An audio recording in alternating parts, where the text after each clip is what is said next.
Y'all got any more of that clack? Welcome back to the channel, guys. This is Scott K. I know that so many people in this hobby always chasing that Thock, or the deeper bassy tone from their keyboards. But on the other end of the spectrum, there are the CLACKHEADS, chasing that high, you know? And for you guys, this can be the perfect keyboard. Let's check out the Haven TKL by Atelier Haven. If you recall from the earlier Haven 65, Atelier Haven makes some beautifully intricate keyboards that also feels and sound very nice. The attention to detail starts from the box. Like the Haven 65, the Haven TKL box is special, like really unique. You have this box inside a box, with the outer box coming together in this diagonal to expose a little bit of what's inside. Lift it up and you can start to see its contents overall. The first thing you'll be greeted by is the actual keyboard case itself, and it's in a drawer, very similar to how the Haven 65 was presented. The rest of the components and accessories are in a separate box so that the presentation of the case is highlighted as the focus in this unboxing. Here you have the typical components to build out the Haven, like screws and gaskets and stuff like that, right?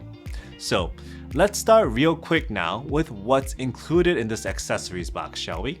First of all is the packet of foam. All keyboards nowadays come with this, so it's no surprise here either. You got the case or the under PCB foam right here, it's just one. Then you got the plate foam. Then you finally got the IXP foam sheet also. Then you got the PCB. I have here the south-facing wind keyless hot swap PCB. The PCB is fairly standard PCB finished in this matte black color. The PCB does have flex cuts built in, but they didn't just go crazy with it. Just two simple ones around the alphas to give that area a little bit more comfort. However, what is interesting about this PCB is that it has the ability to get even more flexible if you do cut out this little connection right here. It's a very nice customization touch. Underneath it all, there are familiar KO hot swap sockets as you'd expect. Now, the PCB doesn't have any RGB or anything like that, but it does feature this little light section over the aero cluster and on the sides. It's for lighting accents of the Haven TKL. You can also get this in solder, especially if you do want to go with the half plate, which I'll get to later. Now that I started talking about plates, with this sample, I actually received 3 of them. So I have the standard aluminum plate finished in this gorgeous lavender, the actual exact same color as the case for that 100% color matching. Then I got the black FR4 plate, which is pretty interesting in itself, right? Like finally, and the most interesting, is the aluminum half plate. Now that makes the solder PCB make sense, right? So the aluminum and the FR4 full plates do have flex cuts built in. If you look at the aluminum plate, you can see that it also features similarly matching cuts over the alphas like the PCB had. So then the PCB and the plate will work together. Then you got the FR4 plate. The FR4 plate is almost no plate. Check this out. The alphas are so heavily cut up that it's essentially like wires. Maybe I should just call this a 3/4 plate? I don't know. If you recall, the Haven 65 used tiny little pour-on gaskets in its design. The Haven TKL strays away from that and uses gasket socks instead. However, I realized how crazy fat these little gasket socks were for the Haven TKL. I mean, look at how chunky these are. Now with the components out of the way, let's move on to the case, shall we? Yes, the Haven TKL is especially a looker. Especially in this lavender color. It stands out. The case itself is a screwless look case design from the outside, which means that it assembles via these little points in the inner perimeter of the case. The Haven TKL case is actually a double weighted case as well.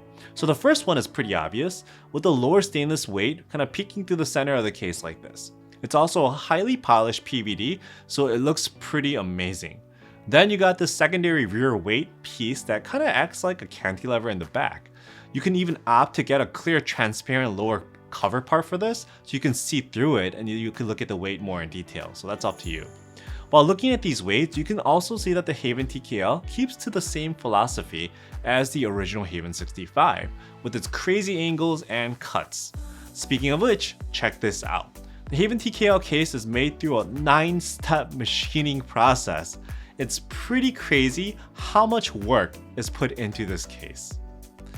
And overall, it shows. The beauty of this case is pretty apparent, and like the Haven 65, the Haven TKL is definitely a keyboard that stands out from the rest of the crowd through this kind of effort. Now let's start the build process, shall we? For this Haven TKL, I will do 3 builds overall. First will be the bare build with no foam. What better to do that than with the half plate, right? It'll be pretty telling how this case handles the sound.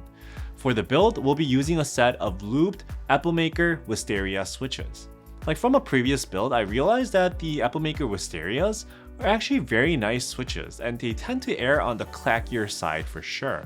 Plus the color, I think it matches perfectly with the lavender of the Haven TKL case. For stabs, I'll be using a set of Aeboards Staebies. You know, one thing I do want to mention about the Staebies though right now, they're great. Probably the best stabs you can get when it works with your build. What do I mean by that? Their tolerance is actually on a very tight side, and if you do have keycaps that might be even like slightly warped or causes like something that causes the stab housings to be like slightly misaligned from the plate or PCB or something, the stems will kind of like rub, and they don't really get stuck, but they kind of feel like it. I did notice that a few times with the Staebies, so just keep that in mind. Moving on. So this is what the build looks like with the Wisterias on a half plate. This looks so nice like this in my opinion. And when you install everything together, the colors of the Wisterias work so well with the color of the case as well. Honestly, this is probably the reason why I chose this set of Wisterias. Remember the gasket socks? Yup, this is where they go. They just kind of slip onto the ends of the tabs like this, so it's very easy. And this is something pretty common we've seen in other keyboards as well. For the keycaps, I went with a set of DCX black and whites with a few modifiers from Hippio's Hippo keycap set.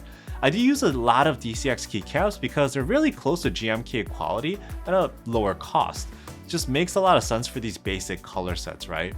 The lavender accents from the Hippo set also works really well with this lavender case colorway of the Haven TKL.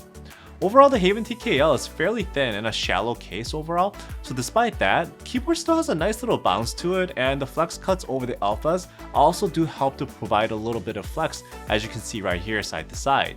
It has enough there to be very comfortable, and for my build, I didn't cut that extra little tab in the middle to make it softer. It's like a diminishing returns, right? Once it's flexible enough, you don't gain any more, at least in my opinion, by making it even more flexible. So then, how does this sound? Let's check it out.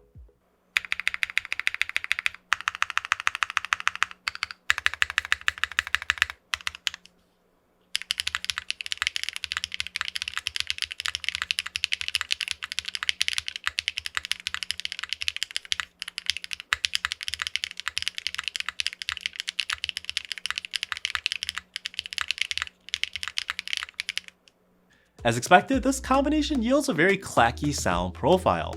What was fairly surprising though, given the fact that the keyboard is like pretty empty inside with nothing, I mean it's straight PCB only over the alphas with nothing else going on like below it or above it.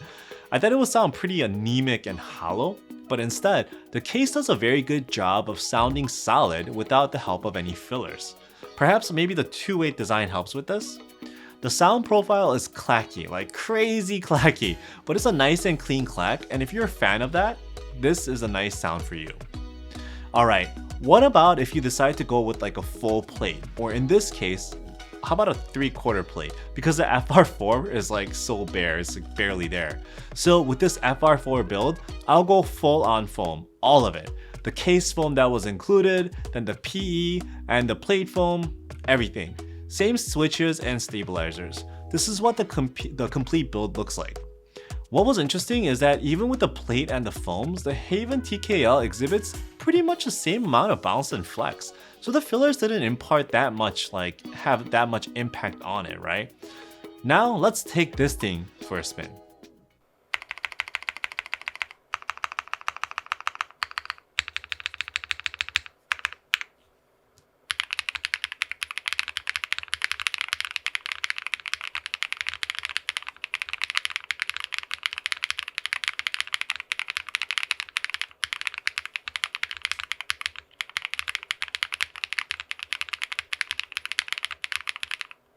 As expected, the foam and the full plate build does sound bigger, like more volume and more noise and more bass. The PE foam didn't overly marbleize this. Is that a word? Marbleized? Once again, the sound is very nice and you can't really go wrong with this setup either. Perhaps due to the Wisterias, but even with this setup, the Haven TKL is definitely on the clackier side as well. I think those two builds do a pretty good job of summarizing the Haven TKL. However, I wanted to do a little bit of a combination of both to make my build, my ideal build. So for my favorite build, I decided to go with the half plate, but with some foam. I decided to use the case foam and the plate foam, but not the PE foam. I like how clacky this keyboard is, but I also wanted to amp up the volume a little bit to create a very nice clean clack. So how did this turn out? Let's check it out.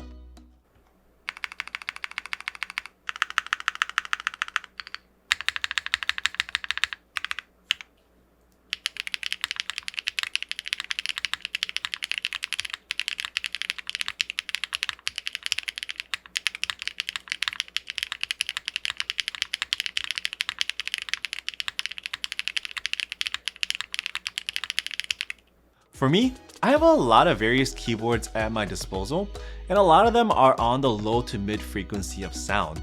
This Haven TKL in this setup is essentially the antithesis of that and provides a refreshing break from the low lows with its bright high highs. The clack monster, right? Sounds like a little crab crabbing along a glass tabletop. The biggest surprise is how clean this thing sounds and has a little bit more body to it instead of being so anemic. So after all this, what is my final thought? A keyboard with this many manufacturing intricacies don't come cheap. The smaller Haven 65 from before was around $400, so definitely the premium space. Given that the Haven TKL can be expected to be in that price range as well, maybe even a little bit more. However, what you do get is the machining excellence as well as the optimized sound design so it can stand on its own without any fillers. It does lean pretty heavily onto the clacky side, but if that's what you're looking for, then hey, this thing is perfect for you, as long as you're willing to pay the price for it. As usual, if you enjoyed this video, please like and subscribe and I'll have more content for you in the future. Thanks.